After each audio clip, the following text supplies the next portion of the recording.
Hi, I'm Antonia, otherwise known as Tonia or Tonia from Tonia's Journey. And those of you that know me will know that I've just got back from Spain, where I had life-saving surgery on my brain and my spine. The reason we had to go to Spain was because in the UK they don't have the facilities or the ability to perform the procedures that I needed, so I had to go all the way over there. But I'm happy to be home. I'm not completely cured or by any means, but they've helped me so much, and they looked after me really well. And TJ, my puppy, I just want him to be in the video, and so you can say hello to him because I've missed him. Hello. Yes, thank you for kisses. So there's TJ. How cute is he? I've missed him a lot, and he's been staying at my auntie's house, so he's had a little holiday as well. So basically the reason I'm making this video is there's a few reasons actually. One reason is because I need to say thank you to a lot of people. To get to Spain, we needed to raise around £200,000, and we had 2 months to do it. And the community and our friends and family rallied around us, and we were able to do it. It took a little bit longer, a few months longer, but we managed to do it. And I didn't know this at the time, but the surgeons in Spain said that I didn't have any more time. I was going to die basically if I didn't get over there. But I really need to say thank you to a few really special people. For example, Tim and Sandra, who Tim's a paramedic and Sandra's a nurse, and they volunteered to drive us from the UK all the way over to Barcelona and then do it on the way back as well. And they did. We drove all the way there and all the way back. And we couldn't go air ambulance because we needed to get there, and it was going to be more money to be raised, and so we drove. It was a very long trip, but we managed to do it. And I just want to say thank you to all my friends and family who have done fundraising, and every single penny that they've raised has helped me get there, and it's just amazing. I never expected us to be able to raise that amount of money in that short amount of time, but we did it. The other person who I really need to say thank you to is my mum, because she is amazing. She's a super mum. I can't really say much more than that because she just is. Also, she's kind of crazy, and whenever she has crazy ideas, I'm never going to think she's just crazy again, because everything that she thinks will do that's crazy, it always happens. So that's my mum. But she has been amazing, and she's looked after me and kept me alive pretty much for the last 6 years. And she's just amazing. We were in Spain for 6 weeks, I think, or maybe 8 weeks. I can't really remember. But what they did is they had to fuse my spinal cord, which now means that I can't move my head left, right, or up or down. So that's pretty much the movement I've got. So they've put like metal rods in from right at the back of my neck all the way down to the bottom, so that it's all stable, and that's because of one of my conditions, which I'll expand on later. And And like I said before, they don't have the ability to do that in this country, which is a problem because there are a lot of people that this is a problem for. And basically before they were told that they were just lying, which is common with this condition, basically because people don't know much about it, so they don't realise. But it's taken a few of my good friends' lives, and it really needs to be sorted out. But I don't want to be negative because I'm well-ish, and I'm here, so I just want to raise awareness now and carrying on with my charity stuff that I was doing before I left. So basically, I have no hair now. Well, I do have hair because it started growing back, but they had to shave up to about here of my hair, and then I just had 2 kind of bunches of hair left, and I couldn't really cope with it. I didn't like it, so in the end we just decided to get a razor and raise it all off because it was just easier that way for me to cope with. And I've just basically been finding cool headbands and things, and I don't really mind. It just means that I have to get up in the morning and I don't have to do my hair, so that's fine by me. I don't mind. The other thing that I'm going to be addressing in my video is the lack of support and the lack of knowledge about my condition, but also some of the problems that I've experienced in this country with my diagnosis and the things that I have wrong with me, because we're having a hard time. For example, we've got back from Spain, and they have basically said that they didn't want me to go in the first place. They wanted me to basically do kind of palliative care, which I didn't want to do. I wanted to fight, and I did, and I survived it. And they didn't want us to go to Spain at all. And they did try to stop us from doing everything. I just want to say, though, I'm in no way trying to slag off the NHS. I absolutely love the idea of the NHS. I've always been really for the NHS, and I think it's amazing. I just think things at the moment with politics and management and things aren't quite right, and I think it needs to be resolved for people like me and other people that are having a really hard time and having their healthcare impacted on because of silly political problems that could be resolved. And at the moment, my consultants in Spain are emailing the consultants in England, telling them this is what we've done, this is what you need to do to follow up with care and help Antonia and things, and they just aren't having it. So at the moment, they've changed things like pain relief, which has a big effect on me because it's a very painful condition, and also some of the other medicines which were controlling my problems really well. We'd come to a place where I was very stable, but now there's a big risk for it to go downhill again. And I just don't want that to happen.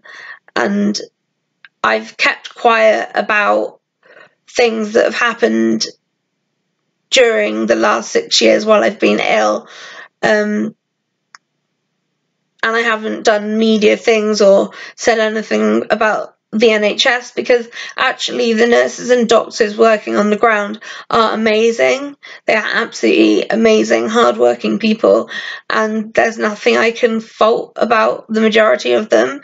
And I know that when people complain about the NHS, often what happens is the staff are the ones that get blamed, but it's not the staff, it's the management and the politics behind what's going on.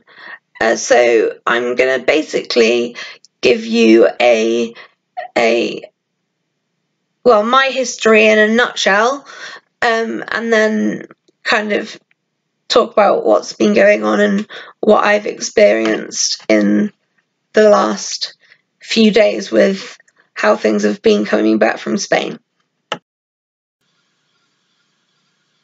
Okay, so basically, in a nutshell, my condition, Ehlers-Danlos syndrome, is a condition of the connective tissue disorder in my body.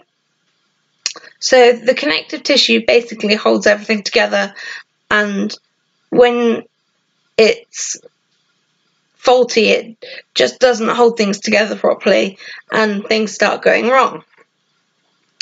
So I'll give you a brief history of the last 6 years. I'm 21 now, and this started when I was around 14. So basically, at 14, I was just really healthy. I was doing really well at school, had loads of friends. I was riding and cheerleading and dancing. I was having a great time. I had no care in the world, and I was doing really well at school. Everything was going fine. And then suddenly, I just started feeling really dizzy, and I didn't want to eat much.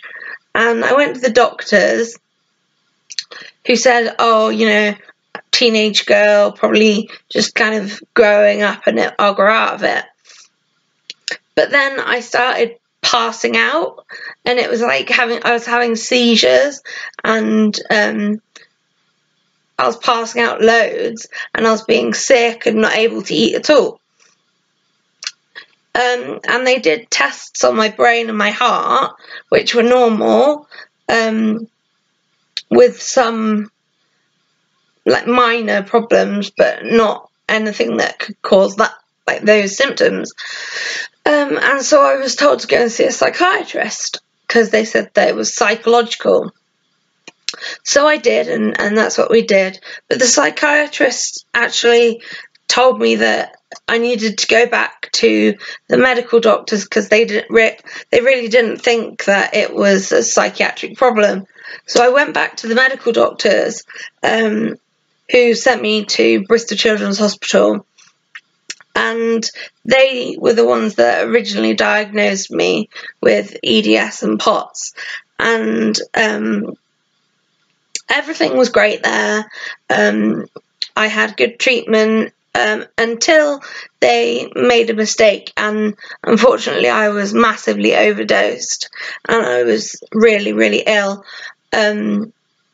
And this is where it sounds crazy, but trust me, yeah, it was crazy.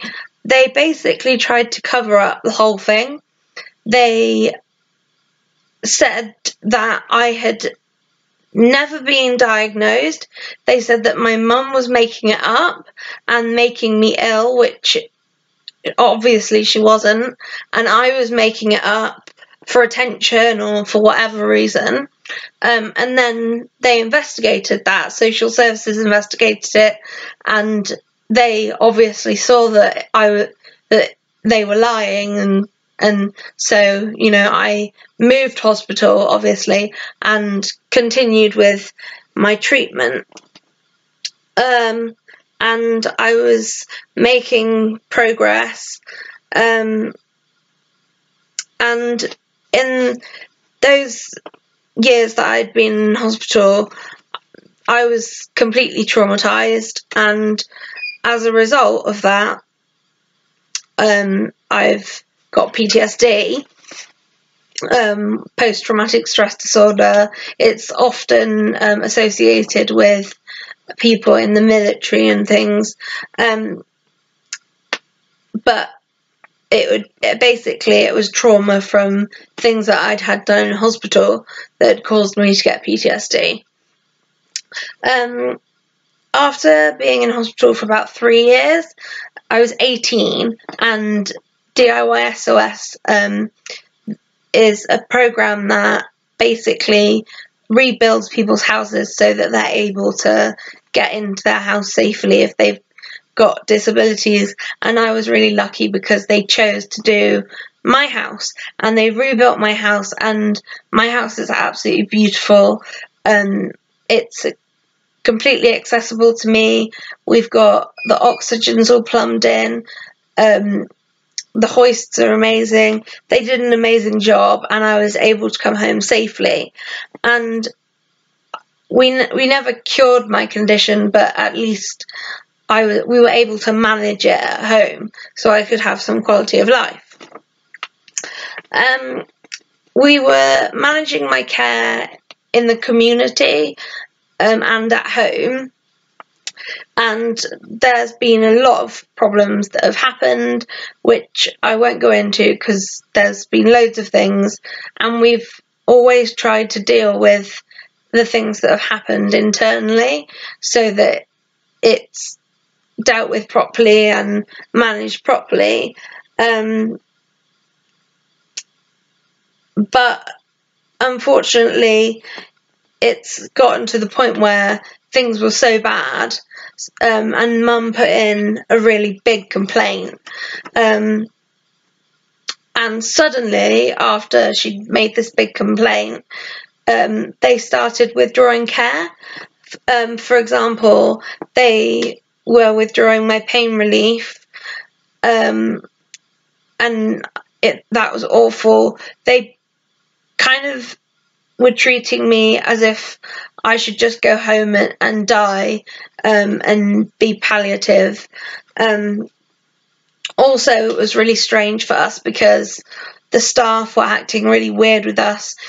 Before, they'd all been really friendly with us, and then they just suddenly stopped being friendly with us, and it was like when we went into hospital, they wanted to get rid of us straight away, whereas before they were welcoming and able to help me and things.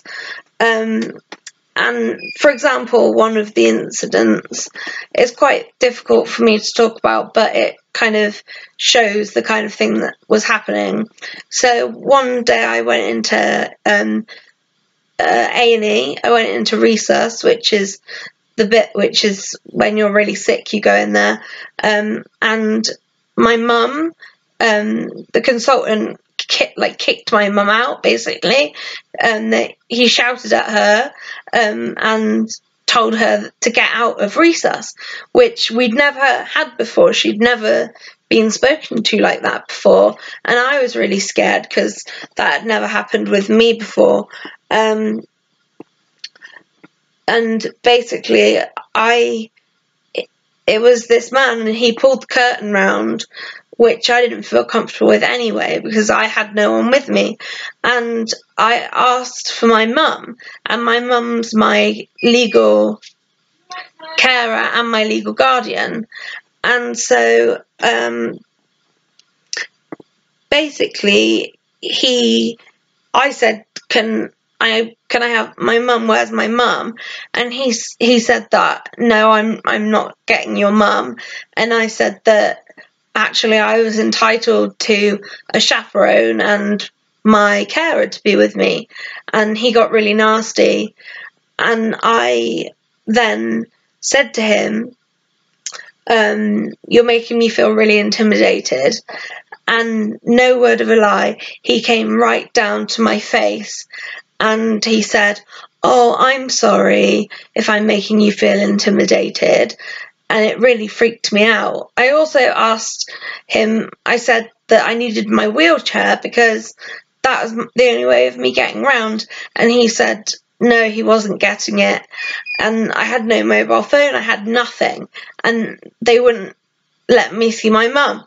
So obviously I was really scared. And basically I just went home because then I was able to get out of resus and back to mum, and we literally just went home. But that's the type of way we started getting treated, which was horrific, and that happened on quite a few occasions. And it sounds shocking, I know, but, well, it is shocking. I was in the community, and my team of doctors decided that they were going to cut my pain relief down even more, and I was so ill with my PTSD and depressed because I was in so much pain. I was literally in bed all the time, either crying or I was asleep. I did nothing but go out to hospital appointments, and I was just in agony all the time. And I made a video, actually, and posted it online, basically begging for help from someone, because I just didn't know what to do. And someone messaged us saying about this scan that I should probably go and have, because I could have a particular condition that was known about that went with my other conditions. So we didn't really think much of it, apart from we thought, well, we might as well go and have the scan and see what it shows. So we went for the scan, and I basically had, well, we went for the scan, and I had 2 months to raise £200,000 to get to Spain, because I was the worst case they'd ever seen. And the reason I had to go to Spain was because they didn't have the expertise or specialists in the UK to do the procedure that I needed to save my life. And the condition I had was basically, the scan showed that my vertebrae in my neck and my back weren't holding up properly, and they were allowing my brainstem to get crushed and put pressure on, and it was causing all sorts of problems. And it was so bad that I needed to be there in 2 months. But obviously we didn't just have £200,000 to go there straight away, and so we had to raise it, and we did it because of the amazing help and support that we'd have from so many people. So many people helped us, and they basically we had to go to Spain in an ambulance because of all the things that we needed to take with us. And obviously Sandra and Tim, the paramedic, offered to come with us, and so we drove there all the way from England to Barcelona. And because we managed to do the fundraising and get the money and everything, so we managed to get there in Spain. It was a bit later than we'd hoped, but we did manage to get there.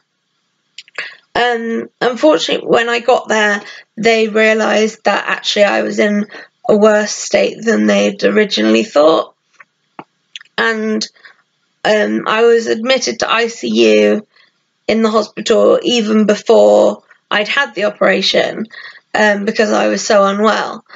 They stabilised me there, and then I went for the operation, and after about 2 days, after the operation, I think it was, they woke me up, and they already saw massive improvements from even waking me up.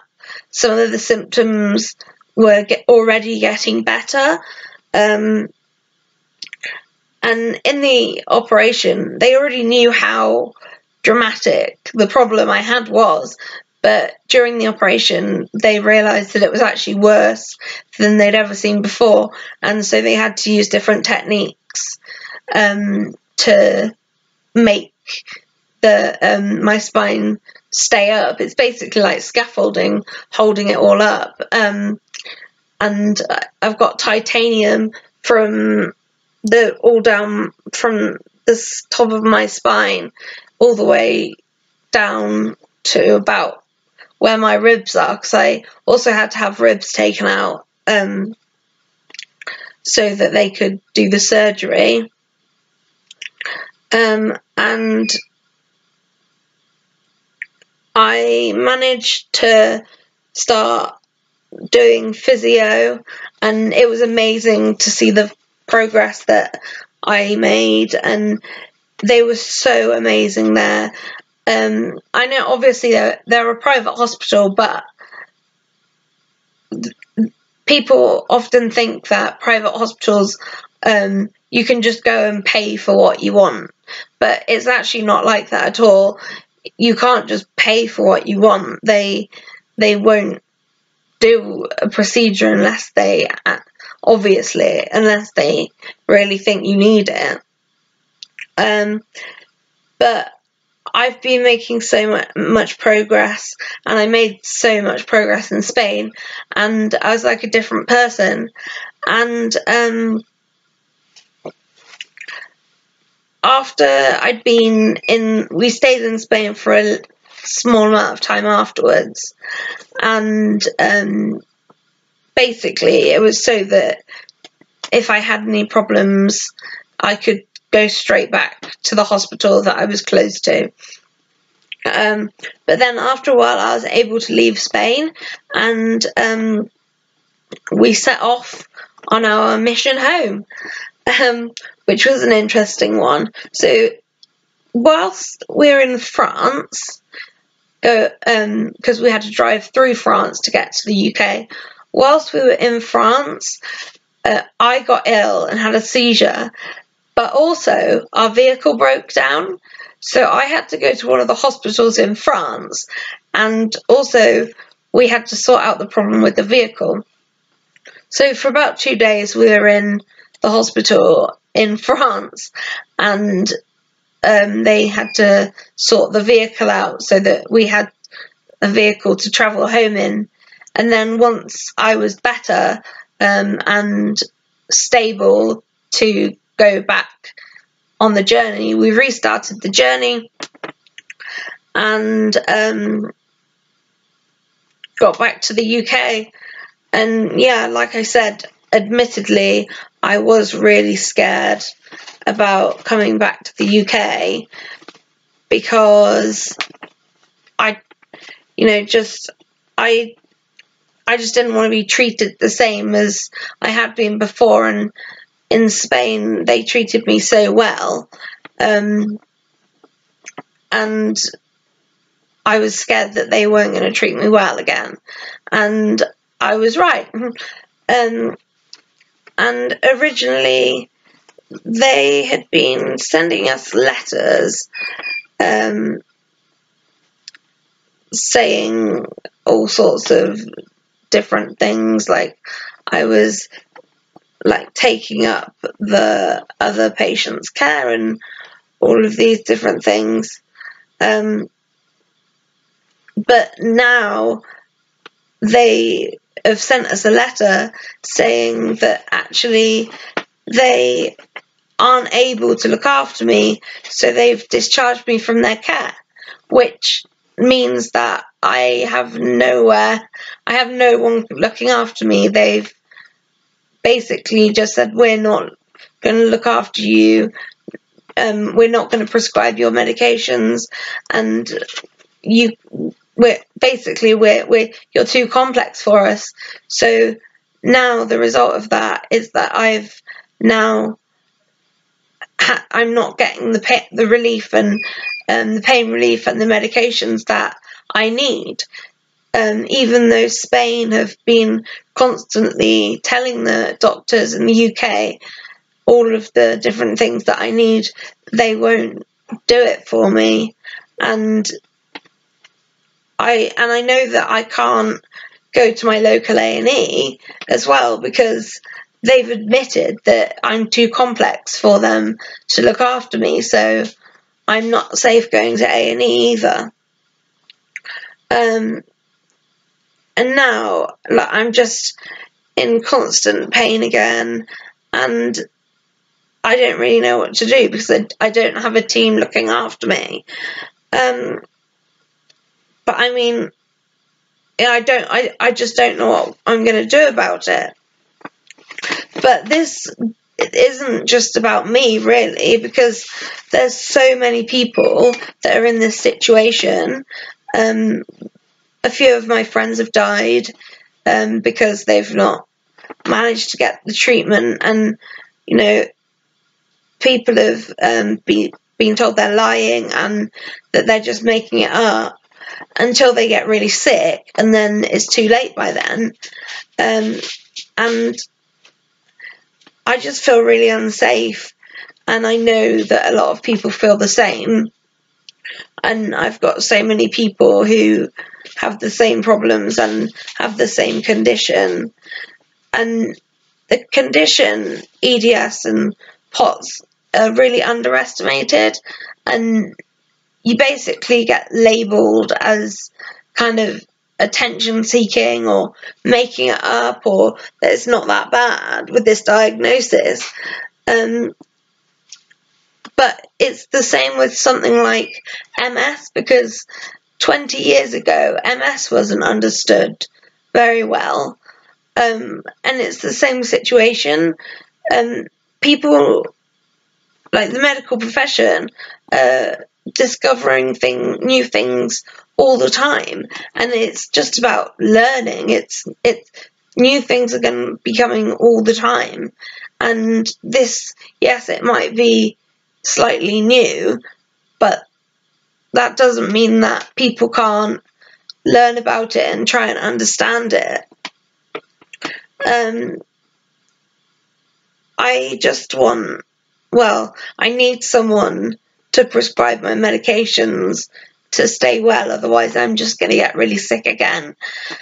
And I don't know what I'm going to do. Am I supposed to buy my medications privately or move to Spain, or what am I supposed to do? Because I've got no one looking after me, and we've tried everything. We've tried to speak to the hospital and try and negotiate with them, but they just don't seem to care really. And I just hope that someone out there maybe can help me, because I don't know what I'm going to do. I'm going to keep everyone up to date via my Facebook page, Tonia's Journey, and also I have a charity called Enabled for young adults and teenagers, basically, that have conditions like mine, and hopefully I'll be able to carry on with some of that soon.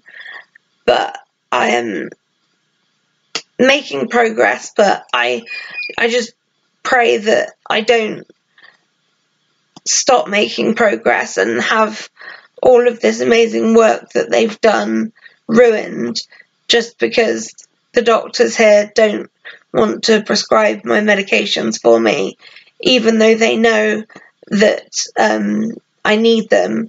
And it would probably be easier for them if I wasn't around, because it's quite a controversial situation. But I've survived this. I've beaten the odds so many times, and I'm not going to stop fighting because there's too much to lose. I'm never going to stop fighting. I've got a huge team of amazing people behind me. Unfortunately, it's people who can't prescribe medications and give me the treatments that I need. But someone has to step in somewhere, because this isn't just happening to me, it's happening to a lot of people, and it needs to be out there. It needs to be known about, because it's happening to so many people, and it just needs to stop. And basically that's it. I don't know what else to say, and I just hope that maybe one day someone will come up with a solution, because it's people like me that have to suffer, but I want them to learn from my case. I don't want it to be... I'd rather collaborate with people and help them understand the condition rather than have an argument over it. I wish people would just try and learn instead of argue. But I don't know. I don't know what the answer is. But anyway, thank you for listening to my video. Like I said, you can look at my page, Tonia's Journey, on Facebook, and I hope someone can help.